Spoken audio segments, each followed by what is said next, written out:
Hello guys, this slide presentation is on socket expansion therapy. As in my oculoplastic practice, I came across a child with a microphthalmus, and I was looking through an article about the therapy for socket expansion.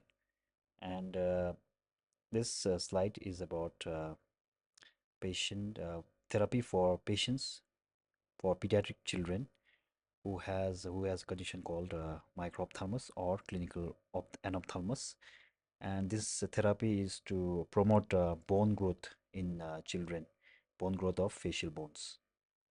So the topic I was searching about socket expansion therapy, I came across this article which was eye conformers x socket expanders in children. It was an experience at tertiary eye hospital in central Saudi Arabia. There are two pictures here. One in the left is a baby with the left eye microphthalmia, whereas in the right we see a right eye clinically anophthalmic, clinically anophthalmos, and we call it clinical anophthalmos because usually it's very rare to have anophthalmic socket when babies are born, and uh,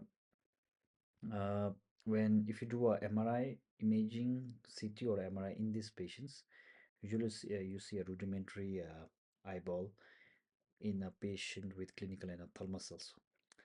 So this can cause anomalies in orbital growth, and in order to prevent that, to prevent the retardation of growth of bones, there are several methods which can prevent that, like socket surgeries with socket expanders, replacement of volume by graft, and usually it turns out that parents of the children doesn't want surgery for these patients, for the children. So what we can do is we can always to stimulate not only the orbital growth or orbital facial growth, we have to stimulate the growth of congenital fornices and eyelids. So we can give a simple non-surgical method like socket expansion therapy with the acrylic conformer.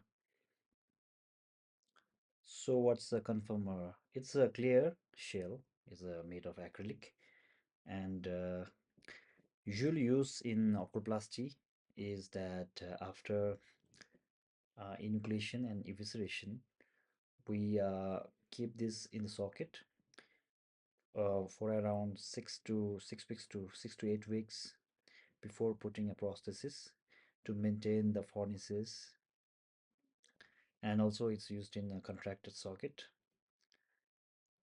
For children, for this topic, it is usually used to maintain the socket and to induce growth of the socket, orbital tissue and orbital bones. And usually it is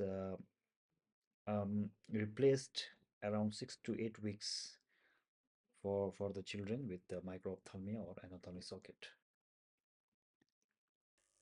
The study was done in King Khaled the Eye Specialist Hospital in Saudi Arabia, and in this study, three technicians did the fitting, conformer, and follow-up in their anaplastology clinic.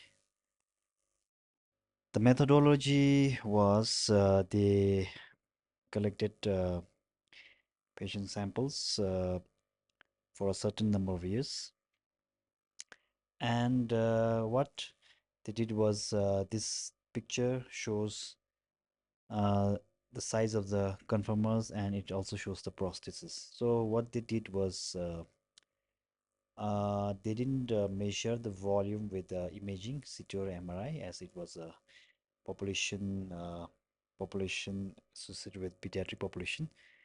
So what they did was they measured the horizontal, they measured the palpebral fissure height, and the length. And according to that, they followed up the patient every 6 to 8 weeks and changed the size of the conformer according to that. And at the end of 2 years, they inserted the prosthesis. So the outcome, the success outcome measures of success was when they were putting conformers every 6 to 8 weeks, the increase in size of the conformers were indications of success outcome. And at the end of 2 years, if the prosthesis was fitting in comfortably and it didn't come out, then that was also a measure of success. And having a deep fornices and also increase difference between the palpebral fissure height and length between the pre 2 years and the post 2 years follow-up was measure of a success outcome of success. These are pictures from that study.